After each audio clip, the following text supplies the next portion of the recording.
जिस वीर्य को अपने मजे के लिए बहाते हो, जानते भी हो उसे बहाने के कितने नुकसान होते हैं। चलिए आज जानते हैं। नंबर 1, वीर्य नाश करने से शरीर की हड्डियां कमजोर होने लगती हैं। शरीर में प्रोटीन और कैल्शियम की मात्रा कम हो जाती है। नंबर 2, लगातार वीर्य नाश करने की आदत नशे में बदल जाती है, जैसे शराब, सिगरेट और तंबाकू की आदत। नंबर 3, अधिक हस्तमैथुन करने से बुढ़ापा बहुत जल्दी आने लगता है। नंबर 4, लगातार वीर्य नाश से चेहरे की चमक कम होने लगती है और गालों में गड्ढे हो जाते हैं। नंबर 5, अधिक वीर्य नाश से संतान पैदा करने की शक्ति समाप्त हो जाती है और अगर संतान होती भी है तो दुर्बल होती है। इसलिए अगर आप अपने जीवन को स्वस्थ और ऊर्जावान बनाना चाहते हैं तो संयम रखना जरूरी है। तुम सोचते हो कि यह सिर्फ एक आदत है, लेकिन यह आदत नहीं, यह एक नशा है। एक ऐसा नशा जो तुम्हें अंदर से खोखला कर रहा है। एक ऐसा नशा जो तुम्हारी ताकत, आत्मविश्वास और इच्छा शक्ति को चूस रहा है। तुम हर बार जब इस गलती को दोहराते हो तो तुम अपने ही हाथों से अपने भविष्य को बर्बाद कर रहे होते हो। यह एक मीठा जहर है जिसे तुम मजा समझकर पीते जा रहे हो, लेकिन यह धीरे धीरे तुम्हें कमजोर बना रहा है। यह तुम्हारे शरीर से ताकत को खींच रहा है। यह तुम्हारे मन से शांति को छीन रहा है। यह तुम्हें एक ऐसे अंधेरे में धकेल रहा है जहां से निकलना आसान नहीं होता। हस्तमैथुन की लत क्यों लगती है? तुम सोचते हो कि यह एक सामान्य चीज है, लेकिन सच यह है कि यह लत तुम्हारे दिमाग को जकड़ लेती है। जब तुम किसी अश्लील चीज को देखते हो तो तुम्हारा दिमाग एक केमिकल छोड़ता है जिसे डोपामिन कहते हैं। यह वही केमिकल है जो नशे, शराब और जुए जैसी बुरी आदतों में निकलता है। हर बार जब तुम हस्तमैथुन करते हो, तुम्हारा दिमाग इस नकली सुख का आदी बनता जाता है। तुम्हें लगने लगता है कि यह तुम्हारी जरूरत है, जबकि हकीकत में यह तुम्हें मानसिक और शारीरिक रूप से कमजोर बना रहा है। तुम्हारी ऊर्जा खत्म हो रही है, तुम्हारी सोचने समझने की शक्ति घट रही है और धीरे धीरे तुम एक ऐसे चक्रव्यूह में फंसते जा रहे हो जहां से निकलना मुश्किल होता जा रहा है। यह कोई आम आदत नहीं है, यह एक धीमा जहर है जो तुम्हें अंदर ही अंदर खा रहा है। क्या यह सच्चा सुख है या फिर क्षणिक मजा? तुम सोचते हो कि हस्तमैथुन करने के बाद तुम्हें सुकून मिलेगा, लेकिन यह सुकून नहीं, यह सिर्फ कुछ पलों की झूठी राहत है। यह वही एहसास है जो किसी को नशे के बाद महसूस होता है। कुछ पलों के लिए अच्छा लगता है, लेकिन उसके बाद पछतावा, कमजोरी और ग्लानि घेर लेती है। यह आदत तुम्हें अंदर से खोखला कर रही है, तुम्हारे आत्मविश्वास को चुरा रही है, तुम्हारे शरीर की ताकत को नष्ट कर रही है। यह तुम्हारी इच्छा शक्ति को कमजोर कर रही है और तुम्हारे दिमाग को एक ऐसे जाल में फंसा रही है जहां से बाहर निकलना बेहद मुश्किल हो जाता है। क्या तुम सच में इस नकली सुख के पीछे अपने असली जीवन को दांव पर लगाना चाहते हो? इसका असर तुम्हारी जिंदगी पर कैसे पड़ता है? जब तुम बार बार इस जाल में फंसते हो तो तुम्हारा शरीर धीरे धीरे तुम्हारा साथ छोड़ने लगता है। तुम खुद को कमजोर, सुस्त और थका हुआ महसूस करने लगते हो। तुम्हारी आंखों के नीचे काले घेरे बनने लगते हैं, तुम्हारी त्वचा की चमक खत्म होने लगती है और तुम अंदर से हमेशा खाली महसूस करने लगते हो। तुम्हारा आत्मविश्वास कम होने लगता है, तुम लोगों से नजरें मिलाने में हिचकिचाने लगते हो, तुम्हें खुद को लेकर शर्मिंदगी महसूस होने लगती है, तुम्हारा ध्यान पढ़ाई या काम पर नहीं लगता और धीरे धीरे तुम अपने ही सपनों से दूर होने लगते हो। तुम सोचते हो कि तुम्हारी यौन शक्ति पर कोई असर नहीं पड़ेगा, लेकिन सच्चाई यह है कि यह आदत धीरे धीरे तुम्हारे शरीर की नर्व्स को कमजोर बना देती है। तुम्हारी शक्ति कम होने लगती है और भविष्य में जब तुम्हें इसकी सबसे ज्यादा जरूरत होगी, तब यह तुम्हारा साथ छोड़ देगी। सबसे खतरनाक चीज यह है कि यह आदत तुम्हें अपने ही जीवन का गुलाम बना देती है। तुम्हें बार बार इसकी तलब लगने लगती है और तुम खुद को रोक नहीं पाते। तुम्हारा दिमाग इस पर पूरी तरह निर्भर हो जाता है और तुम अपने ही जीवन का कंट्रोल खोने लगते हो। इससे कैसे बचा जाए? अगर तुम इस जाल से निकलना चाहते हो तो तुम्हें आज और अभी फैसला लेना होगा। यह कोई आसान लड़ाई नहीं है, लेकिन अगर तुम मजबूत इरादे से आगे बढ़ोगे तो तुम खुद को इस बुरी आदत से आजाद कर सकते हो। अपने मोबाइल से अश्लील कंटेंट को हमेशा के लिए हटा दो। तुम्हें इसे देखने की आदत है, इसलिए इसे खत्म करने का सबसे अच्छा तरीका है कि तुम इसे अपने जीवन से पूरी तरह निकाल दो।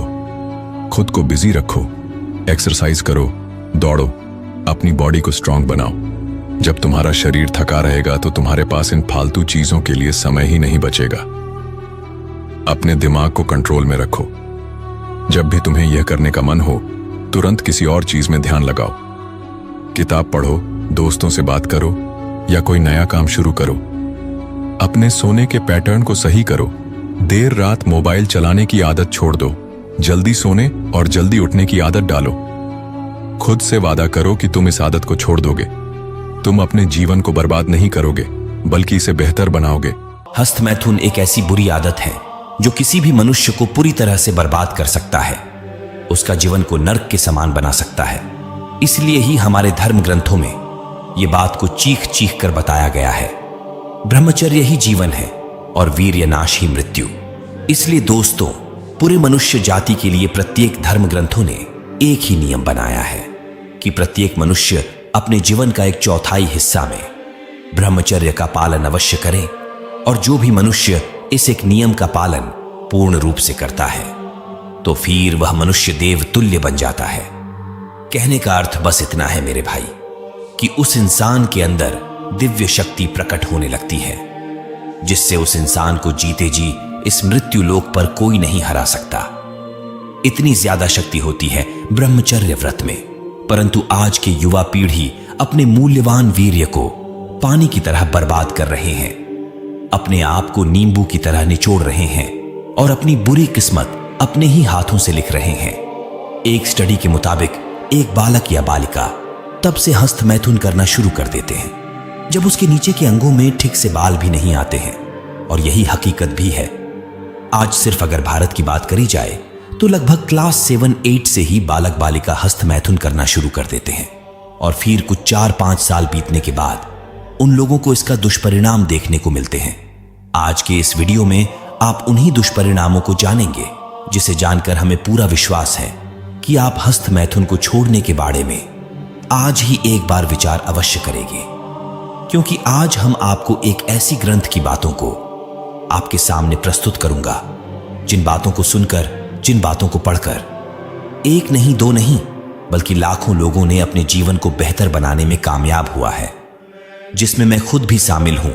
इसलिए आपसे अनुरोध करता हूं कि अगर आप इस हस्तमैथुन की बुरी आदत को सच में छोड़ना चाहते हैं तो आज के इस वीडियो को जीवन में सिर्फ एक बार जरूर देख लेना।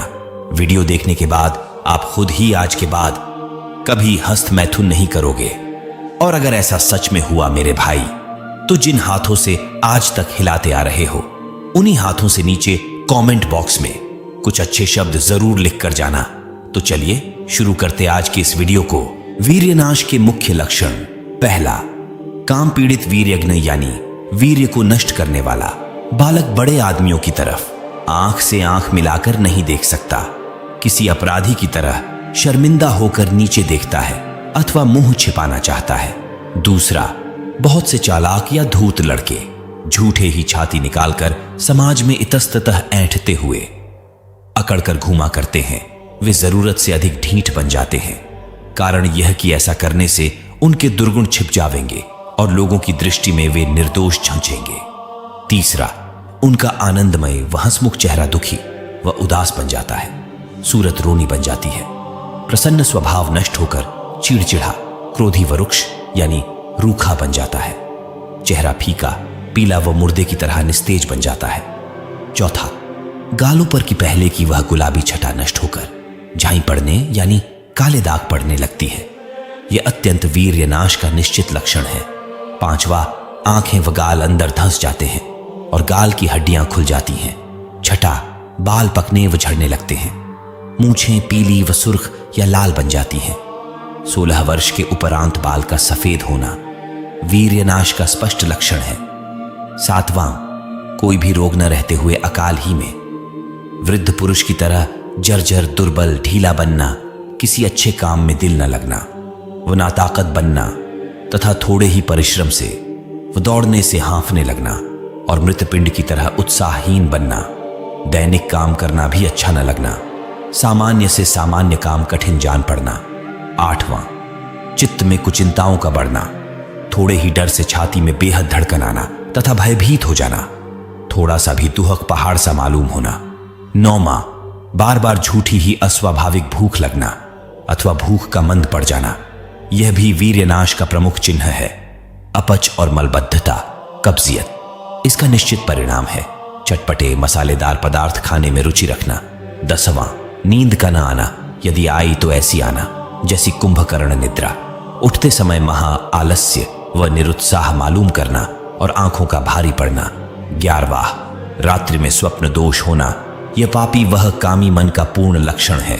12वां, वीर्य का पानी जैसा पतला पड़ना और पेशाब के समय वीर्य का बूंद बूंद बाहर निकलना, यह भी हस्त मैथुन का एक मुख्य चिन्ह है। इसका अंतिम भयानक परिणाम पुरुषत्व का नाश अर्थात नपुंसकता है।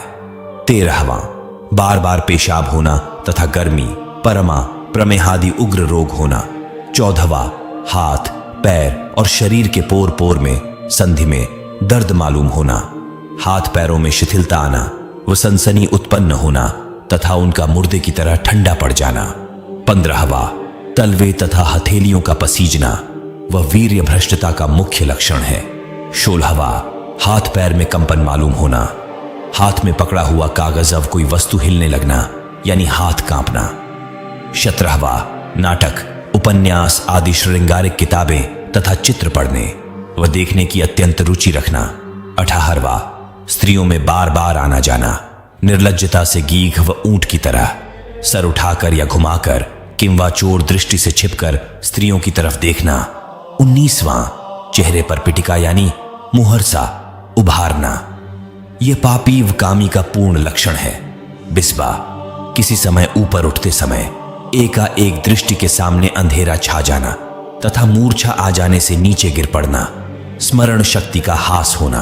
21वां, देखे हुए स्वप्न की याद न आना, रखी हुई वस्तु का स्मरण न होना और कंठ की हुई कविता या पाठ भी भूल जाना और मानसिक दुर्बलता का बढ़ जाना। 22वां, चित्त का अत्यंत चंचल, दुर्बल व पापी बनना और कोई भी प्रतिज्ञा पूरी न कर सकना तथा सब काम अधूरे ही करके छोड़ देना। एक भी अच्छा काम पूर्ण न करना पर कुकर्म प्रयत्न पूर्वक पूरा करना। गिरगिट की तरह सदा विचार या निश्चय बदलते रहना और सदा मन मलिन व अपवित्र बने रहना। 23वां, दिमाग में गर्मी छा जाना, नेत्रों में जलन उत्पन्न होना व नेत्रों से पानी बहने लगना। 24वां, क्षण ही रुष्ट व क्षण ही तुष्ट होना। 25वां, माथे में, कमर में, मेरुदंड में और छाती में बार बार दर्द उत्पन्न होना। 26वां, दांत के मसूड़े फूलना, मुख से महान दुर्गंधि का आना तथा शरीर से भी बदबू निकलना। वीर्यवान के शरीर से सुगंध निकलती है, अतः दांत को बिल्कुल साफ रखना चाहिए। 27वां, मेरुदंड का झुक जाना, फिर हर समय झुककर बैठना।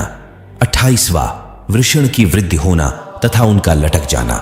29, आवाज की कोमलता नष्ट होना, आवाज मोटा रूखा, अप्रिय बन जाना।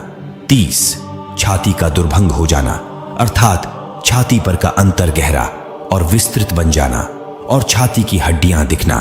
31, नेत्र रूपी चंद्र सूर्य को ग्रहण लगना, नाक के कोने में प्रथम कालिमा छाती है, फिर बढ़ते बढ़ते आंखों के चतुर्दिक ग्रहण लग जाता है अर्थात चारों ओर से नेत्र काले पड़ जाते हैं।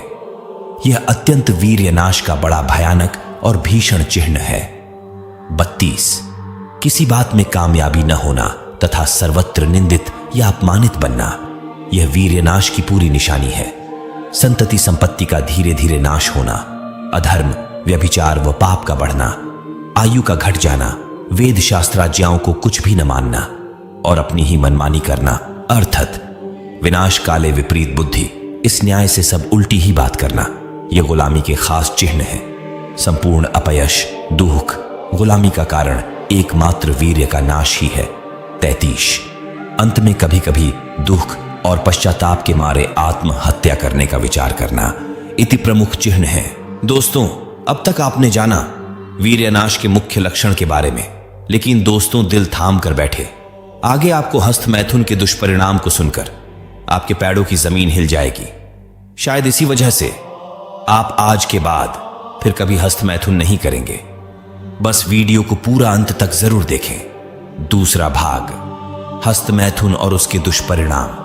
आजकल समाज में उपयुक्त अष्ट मैथुनों के अलावा और भी मैथुन नवयुवकों में बड़े भीषण रूप से फैल गया है।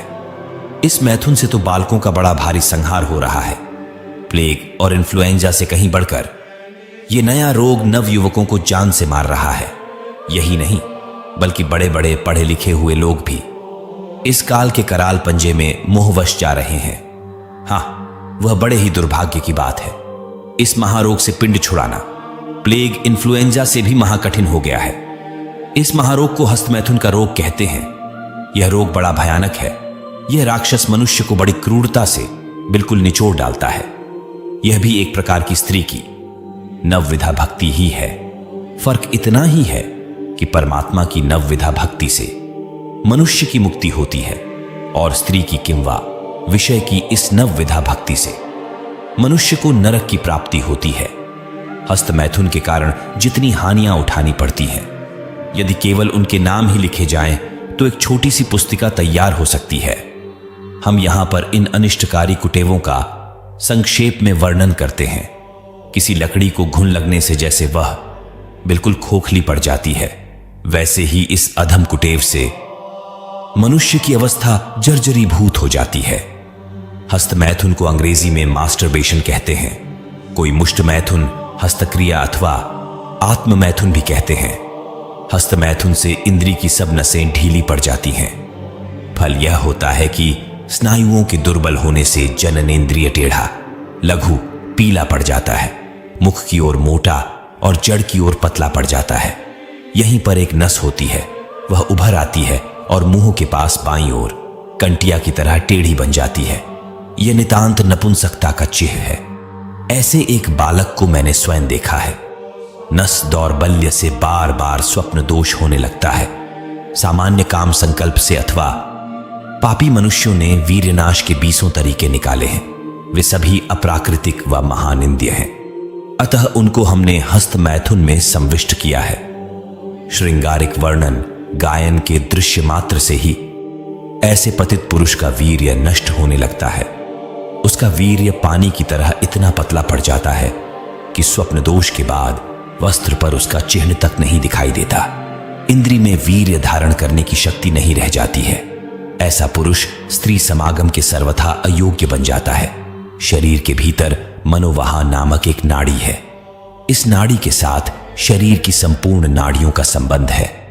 काम भाव जागृत होते ही ये सब नाड़ियां कांप उठती हैं और शरीर के पैर से लेकर सिर तक के सब यंत्र हिल जाते हैं।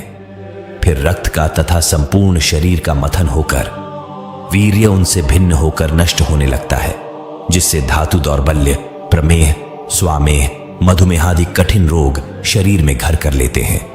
शरीर के खून में एक सफेद यानी व्हाइट कॉर्पस्कल्स और दूसरे लाल रेड कॉर्पस्कल्स कीट होते हैं। सफेद कीटों में रोगों के कीटों से लड़ने की शक्ति होती है। वीर्य जितना ही पुष्ट व अधिक होता है, उतने ही ये शुभ्र कीट बलवान होते हैं और विष को पचा डालने की शक्ति रखते हैं।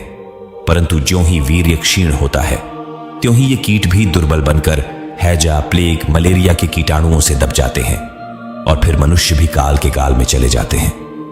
ये वीर्यनाश के ही दारुण फल हैं।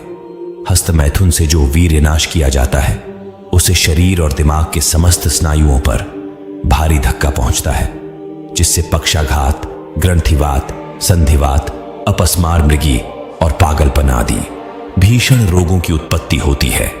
व्यभिचार तो सर्वथा निंद्य है ही, परंतु उससे भी महाति निंद्य यह हस्तमैथुन का कार्य है।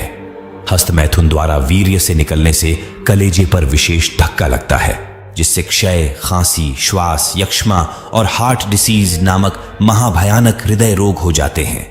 हृदय रोग से ऐसे अभागे मनुष्य की कौन से समय में मृत्यु होगी, इसका कुछ भी निश्चय नहीं होता।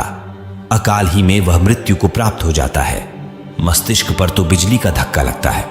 हस्तमैथुन से सिर फौरन हल्का और खाली पड़ जाता है। स्मृति, याददाश्त, सुबुद्ध प्रतिभा सभी चौपट हो जाते हैं और अंत में ऐसा नष्ट वीर्य पुरुष पागल सा बन जाता है। पागल खानों में 100 में 95 आदमी व्यभिचारी और हस्तमैथुन के ही कारण पागल बने होते हैं। यही हालत अपनी स्त्री से अतिरति करने वालों की भी हुआ करती है। टारेंटो के डॉक्टर वर्कमान कहते हैं, सैकड़ों पागल खानों की जांच करने पर हमें यही ज्ञात हुआ कि जिनको हम आप नीति भ्रष्ट, अशिक्षित व मूर्ख समझते हैं, उनमें नहीं किंतु धर्म से, स्वच्छता से रहने वाले शिक्षित लोगों में ही यह हस्तमैथुन का रोग विशेष रूप से फैला हुआ है। खेतों में शारीरिक परिश्रम करने वाले मूर्खी में नहीं किंतु शहरों के पुस्तक कीट बने हुए नवयुवकों और आदमियों में ही यह घृणित रोग विशेष फैला हुआ है। माता पिता इस भीतरी कारण को नहीं जानते। वे समझते हैं कि परिश्रम की अधिकता से ही बालकों की ऐसी दुर्दशा हुई है। मस्तिष्क कमजोर हो जाती है, बाल झड़ने व पकने लगते हैं। राजा के घायल होते ही जैसे संपूर्ण सेना एक बारगी घबरा जाती है, उसी प्रकार वीर्य रूपी राजा को आघात पहुंचते ही शरीर की इंद्रिय रूपी सेना एक बारगी अस्वस्थ व कमजोर हो जाती है। आंख, कान, नाक, जिह्वा, वाणी, पैर, त्वचा, आंतें और मलमूत्रेंद्रिय अपना काम करने में असमर्थ हो जाती हैं। फिर तो ऐसे पुरुष का बहुत जल्द नाश होता ही है। हस्तमैथुन से संपूर्ण शरीर पीला, ढीला, फीका, दुर्बल व रोगी बन जाता है। मुख कांतिहीन व पीला पड़ जाता है। ऐसा पुरुष जीवन रहते हुए भी मुर्दा होता है। हाय, जिस विषयानंद को कामी लोग ब्रह्मानंद से बढ़कर समझते हैं, वह विषयानंद भी ऐसे पतित पुरुष ज्यादा दिन तक नहीं भोग सकते। इंद्रिय दुर्बलता के और अन्यान्य रोगों के कारण वे गृहस्थ सुख भी नहीं भोग सकते। उनकी संतानोत्पादन शक्ति नष्ट हो जाती है, जिससे उनकी स्त्रियां वंध्या बनी रहती हैं, अथवा संतान हुई तो कन्या ही कन्या होती है। ऐसे लोग काम के मारे बेकाम बन जाते हैं। संतति सुख से वे हाथ धो बैठते हैं। उनकी स्त्रियों को भी संतोष नहीं होता है। फिर वे व्यभिचार करने लगती हैं। स्त्रियों के बिगड़ने से संतान भी दुस्साध्य होती है व अधर्म की वृद्धि होती है। अधर्म के फैलते ही घर व देश में दारिद्र्य, अकाल व अशांति आदि फैलते हैं। फिर सुख की आशा कहां? अंत में सब कुल नरकगामी होता है। गीता अयजो 1 श्लोक 41 से 44 देखो। इस महापाप के मूल कारण वह भागी दुराचारी पुरुष ही होते हैं। हाय, ये बड़ा ही अधर्म और दुष्ट कर्म है। जिस अभागे को इसके करने का एक बार भी दुर्भाग्य प्राप्त हुआ है, तो धीरे धीरे यह शैतान हाथ धोकर उसके पीछे पड़ जाता है। यहां तक कि प्राण बचाना भी मुश्किल हो जाता है। ऐसे पुरुष इस महानिंद्य कुटेव के पूर्ण गुलाम बन जाते हैं। दुर्बल चित्त के कारण इच्छा करने पर भी वे संयम नहीं कर सकते। हजारों प्रतिज्ञाएं करने पर भी एक ही प्रतिज्ञा पूरी नहीं होने पाती। विषयों के सामने आते ही सभी प्रतिज्ञाएं ताक पर धरी रह जाती हैं। इस प्रकार वीर्य को नष्ट करने में मनुष्य का मनुष्यत्व लोप हो जाता है और उसका जीवन उसी को भार स्वरूप मालूम होने लगता है। आबोहवा का परिवर्तन थोड़ा भी सहन नहीं होता। हर समय सर्दी गर्मी मालूम होने लगती है। जुकाम, सिर दर्द और छाती में पीड़ा होने लगती है। ऋतुओं के बदलते ही उसके स्वास्थ्य में भी फर्क होता है और अन्यान्य रोग उत्पन्न हो जाते हैं। देश में जब कभी कोई बीमारी फैलती है तो सबसे पहले ऐसा ही पुरुष बीमार पड़ता है और अक्सर वही काल का शिकार बनता है। हाय, ऋषि संतानों के दिव्य नेत्र व ज्ञान नेत्र सब नष्ट हो गए हैं और उनको अब उपनेत्र के बिना देखना भी मुश्किल हो गया है। अज्ञान की घनघोर घटा भारत आकाश को चारों ओर से आच्छन्न कर रही है। आर्य संतान आज पूर्णतया तेजहीन वो गुलाम बनकर भारत माता का मुख कलंकित कर रही है। बस अब हम इससे अधिक वर्णन करना नहीं चाहते। केवल वीर्य भ्रष्टता के प्रमुख चिह्न ही कहकर इस विषय को समाप्त करते हैं, जिससे कि लोग पतित बालक, बालिका व स्त्री पुरुष को फौरन पहचान सकें। तो दोस्तों, ये थी हमारी आज की जानकारी जो कि हम आप तक पहुंचा पाए हैं सिर्फ और सिर्फ श्री स्वामी शिवानंद जी महाराज के कारण। मैं इस देवतुल्य मनुष्य को कोटि कोटि प्रणाम करता हूं और कोटि कोटि धन्यवाद भी करता हूं। आज इस महात्मा के कारण ही मैं धन्य हो गया हूं। इसी के साथ मैं आप सभी को भी धन्यवाद करता हूं कि आप आज के इस वीडियो को यहां तक देख रहे हैं। दिल से धन्यवाद करता हूं।